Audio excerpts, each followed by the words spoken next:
Welcome to the Catapult Your Business Show. Thank you for joining us. Catapult Your Business features current events occurring that are transforming our economy, new business paradigms and current trends that are transformational, innovative business strategies and concepts that catapult business, asking the experts about new approaches to create pathways for accelerating the velocity of business, and interviews of OC business leaders on their successes and failures, and how they're navigating in the global economy. And now our host, Brian Connors.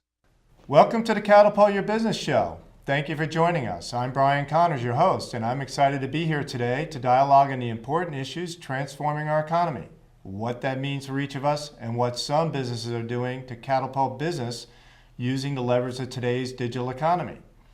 I'm excited to be here today because with me is Bill Cliffs, Chief Salesologist of Bill Cliffs Consulting. Thanks for being here, Bill. Thank you, Brian. And also J.R. Sample with Sales Baseline.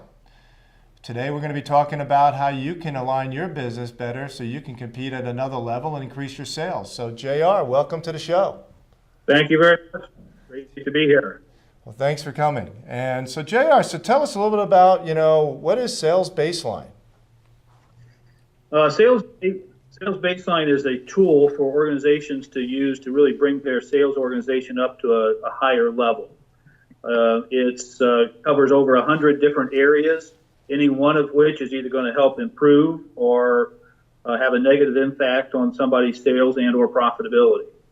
Okay, and so what brought you about to try to get things started and get into this area? Frustration with lack of sales performance. Okay. So as a direct salesperson, as a sales manager, as a manager of managers, and as a business owner, over the course of time, I came to understand all the different variables that are going to impact sales performance. And I spent 25 years in my own businesses and then another 10 years with Fortune 500. And it was through that whole process that I finally designed Sales Baseline to give people a very holistic, in-depth look at all the different factors that go into creating organizational sales success. Great stuff. Well, JR, what do you think keeps sales teams from developing the skills necessary to take them to the next level? The leadership. So it's really about leadership. And from a leadership standpoint, I think it's really being open-minded and having a set of tools that you can use. There certainly is a lot that each salesperson brings in terms of their own work ethic and their own commitment to knowledge. But many times, 80% of it is what is the leadership in the organization doing to really develop the maturity of the sales organization and improve the communication to inspire the whole sales force as a whole to hit the performance target. Okay, so tell us a little about how this actually works. So I'm a company and I'm looking to do some kind of assessment as to how my organization is already performing and what would I actually do and how does this actually work? Well, the first piece is really the key of what you said. This is not an assessment of how good a salesperson Bill, Brian, or JR might be. This is an assessment of how good an organization do we have to utilize our skill sets. And so we're looking at the effectiveness of marketing. We're looking at the effectiveness of their sales process, of prospecting and qualification, of their compensation systems, of the sales tools that they bring to the table for the salespeople to use. So what I found in my own life was I'm not a natural born salesperson, if you will. I studied it. And I applied it, and I made a lot of mistakes, and I got a lot of things right over time. And I believe what Sales Baseline brings is that ability for a sales manager, vice president of sales, CEO, CFO, to have a way of really objectively seeing where they stand with their sales organization, and then as they improve that organization, the people as a whole can improve their individual sales results. Makes total sense. So, what we do is we take these different areas I mentioned and we drill into those with specific statements that we believe to be best-in-class statements. And as the respondents agree or disagree to those, we then begin collecting that data in a way that we can see what each person is thinking of the organization. And then we roll that up into some analytics that lets leadership really understand where the greatest opportunity for success in improving the sales organization happens to be. So how does sales baseline allow to keep the sales team in alignment? What do you see there? Well, I have one of my setup questions, which I'll give to the audience, if you will, which I like to ask leaders, which is, Bill or Brian, how aligned is your team? Is your sales team, or is your team as a whole? And I'll typically get one of two replies.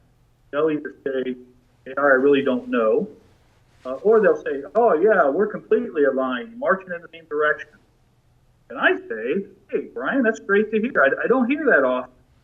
Well, what's your objective data? And the room kind of goes quiet, and it comes back to, well, it's a gut feel. Because very few times do people really have any objective data as to whether they're aligned with their team. And in many cases, it makes sense because the sales team is out there every day making sales calls, and sales management leadership has certain responsibilities, and executive leadership has certain responsibilities. They may be looking out 6 to 18 months, and management's looking 30, 90 days, and salespeople are looking Monday through Friday. So it's not unusual for the organization to get misaligned. What's really critical, is that ability to see where you are in agreement and where you're not, and giving the leadership some holistic view of that they can do something with. So what does that look like when I do this assessment and I get all this information? What kind of information do you provide me so that it makes sense and it's easy to understand?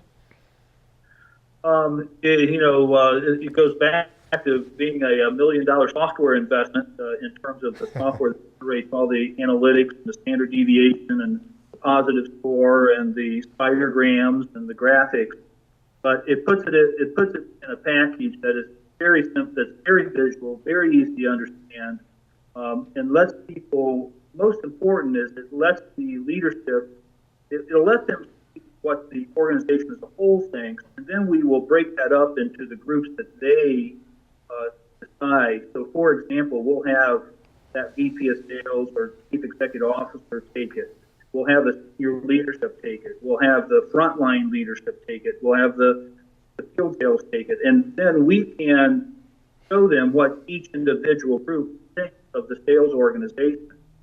That's how we give them the objective data as to whether they're all in alignment, or somebody thinks marketing is most important and somebody else thinks prospect and qualification is where the need is, and somebody else says we don't have the right systems and tools and infrastructure.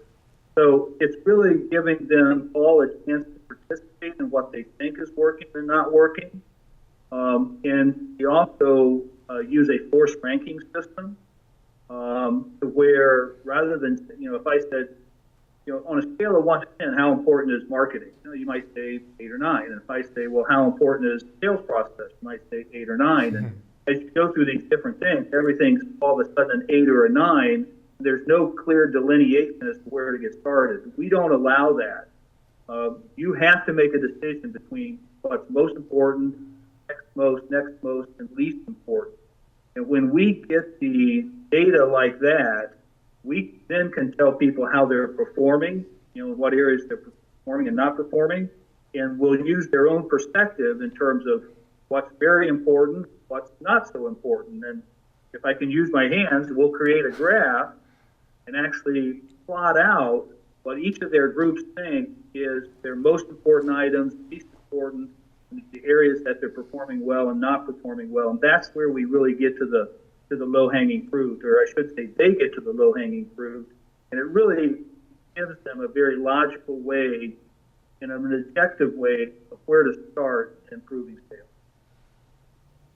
So if, I'm a medium-sized company, maybe, 15, 20 salespeople, and we do sales baseline assessment, How many times a year should we do this? Is it a one-time deal, or do we do it multiple times? It's certainly at the client's discretion. You should do it at least once a year. The first time you go through it, it's such a new experience that you may want to do it again in 6 or 9 months. The way it's set up, though, is it identifies, or you identify, those most important things. After you've knocked off a couple of those, you could go back to the report and pick up the next most important. Or you may say, we've got new people into the organization. It would be good to take a fresh look at it. And so there's no wrong decision in that, but I will find a lot of people who have taken it for the first time will take it again 6 to 9 months later to go through it, the process one. Yeah, so JR, so if I do this, what can I expect in terms of results? I mean, what are you finding the organizations that have used this process in terms of results, say, in 90 days, maybe first year?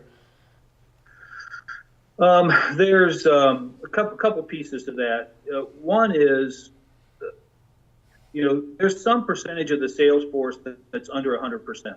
That might be 5%, and it might be 25% or more. A lot of that goes into the philosophy of the organization setting sales goals. But there's some percentage. So if it's a $20 million company and they are at 80% of quota, that's a $4 million opportunity. Sure.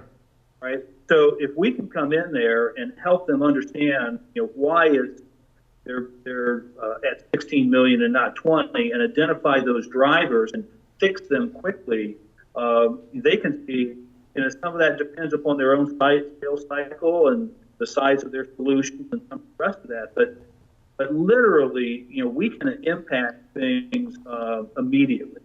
So if I may, the reason I went back and developed Sales Baseline is because it was to give people an alternative to, hiring JRs from a consulting basis and spending tens, if not hundreds of thousands of dollars and taking 6 to 12 weeks.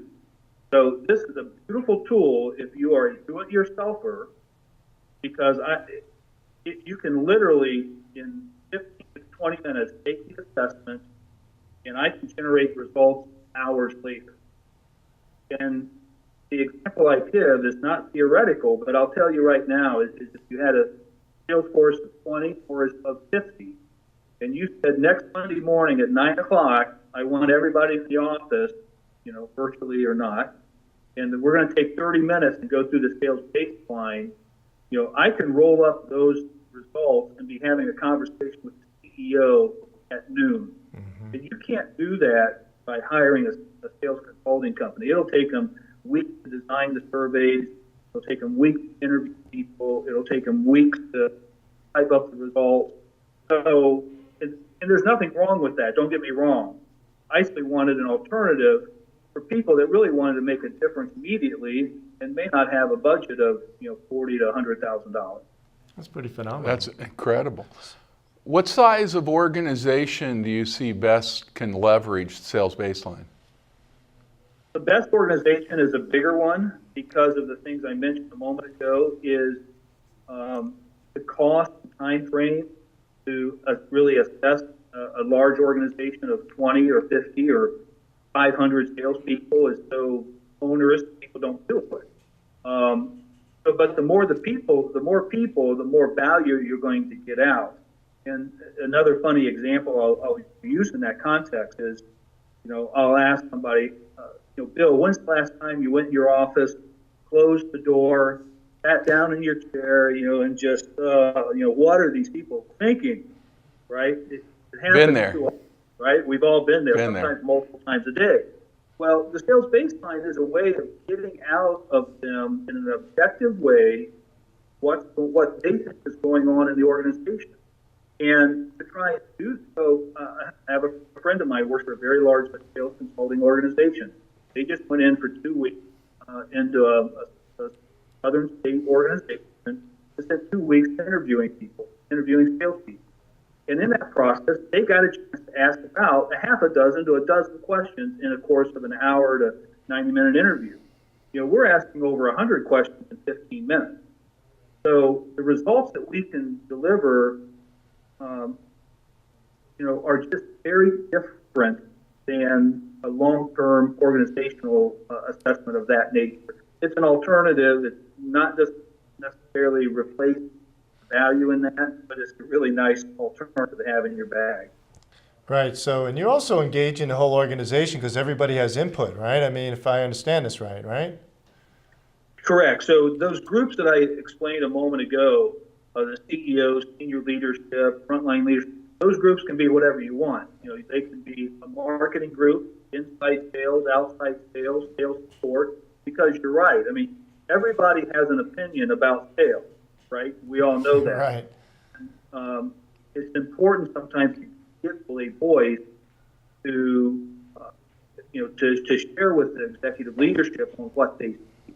Everybody has a more buy-in when they feel like they've been part of the process and they've been listened to. And, I talk sometimes about retention and so forth, and that can be a big part of it. Right. So I understand there's been a fair number of companies that have gone through this process. How many have actually used Sales Baseline? We launched it about 18 months ago in a controlled release. I've had probably several hundred go through it at this point. Okay. And so can you give us just an example of one company in terms of what you've seen in terms of results? I mean, something they could share with our viewers? Well, yeah, one in particular, we did it in, it was the end of April, 1st of May, and it was about 15, 20 people. And I think back at maybe like a 78. What was very interesting was when to assess were working, not being most important, least important. Compensation happened to one of the things we looked at the holistic group was okay. It was deemed to be working and okay. There were other things that were more important for them to focus on. But because we have that ability to break the group down, we were able to look at what the CEO thinks. And the CEO said compensation is really working, and it's not important today because we redid the comp plan, in December, and everything's fine. And then we pulled out the graph of the executive team, and they said compensation also was okay and working. Okay, that's great. But then when we pulled out the assessment done by the salespeople, well, guess what? They said compensation is the number one issue, and it's not working. When we did the roll-up, because the executives thought it was great, and the sales reps didn't, we wound up right in the middle. If we had not had those groups set up, the leadership would never have known that there really was an issue within the sales department on compensation. Now, in that example, if they had just gone off and said, hey, look, JR, we did the assessment and everybody said you participated, everybody said it's okay, they would have maybe had some really bad results 60, 90 days later. But because we were able to flush that out, the action items for them was to go sit down and have a conversation with the salespeople. Because while we will highlight that as an issue, they still have to dig in and really understand, it may be because the salespeople don't understand the comp plan. And I've seen some actually wicked compensation plans come out of corporate America, that would support that. It might that finance couldn't calculate it right because of that magically, mysterious comp plan. So, or it may be that the market dynamics that they expected when they created the comp plan in December had not come into fruition yet, and they have to counsel some patience on the salespeople's part. The key thing is that we were able to tell the CEO he needed to go talk to the sales staff because he had a problem, and then they could work together on addressing what that happened to be. And we saved them a lot of heartache and helped get them back on track with their sales. So JR, if I hear you right, if I'm a new, say, vice president of sales, I come into the company, I've seen, I have a problem in sales. I'm just not achieving the numbers. And I run my sales baseline. And I have, say, 4 branches across the United States. Will this allow me to take the survey and find out which area, which branch may be having particular problems? Maybe I have 2 or 3, so I know where to spend my time best. Yeah, absolutely. Excellent. So in terms of the examples of the groups, that's a perfect example where you might do, East Coast, Midwest, South, West Coast. Excellent. I've had another organization that what they ended up doing was taking their best salespeople and putting them in group blue, and then they took their 70 to 90 percenters and put them in group red, and then they put everybody below 70% of quota in group white, white and blue. Okay. And they were able to see out of the sales baseline the comparison between what their top performers thought and the lower performers thought. Oh, that's a great idea. Right. Yeah, I see Great. two things from this that are pretty interesting. One is identifying, first of all, what is the real problem, and the incongruity of what one group says, like you said, the people that might be actually doing the work versus the people that are managing those people in terms of what they believe the problem to really be. And what you're saying is if you can identify what it really is first and then just work on that, you should automatically see some immediate results. Talking about the organizations, I actually had a CEO of a Chicago organization take it, just the CEO, because the CEO himself simply wanted to see what he thought of the organization. He was more of a rainmaker, wasn't so much into systems and processes, and his reply was, I was humbled by how little I knew of our sales organization. Says a lot. Yeah, that's phenomenal. Well, JR, thank you very much for joining us today. We learned a lot about Sales Baseline, and it sounds like it's a great tool for helping sales companies and companies at large increase their business, and also their sales effectiveness. So thank you for joining us today. And if someone wants to learn more about Sales Baseline, what's the best way to get more information and maybe to contact you? Salesbaseline.com. Okay. Is there a phone number you want to provide at all? Yes, absolutely. They can contact me at 312-217-2080. And if I can just tag on a little bit to what Bill was saying a moment ago, a new vice president of sales is a perfect candidate for the baseline, because what happens as a new vice president is I say, hey, Bill, you got a minute? Let's have coffee. I'll tell you what's going on. Right? And then the next guy comes up and says, hey, Bill, you got time for coffee? Let me tell you what's going on. Yeah. Then Sally comes up. And all of a sudden they're inundated with good information, but they don't really have it all packaged in a way holistically that they really know what to do, in their first 30, 90 days. So if there is a new vice president of sales out there, it's a wonderful way to, get feedback from your team, really see what's going on at a grassroots level. And so with that, I will close. Well, thanks, JR. Thank you for joining us and coming on the show. JR Samples with Sales Baseline, and you've been watching the Catapult Your Business Show. Your business success is our most important priority.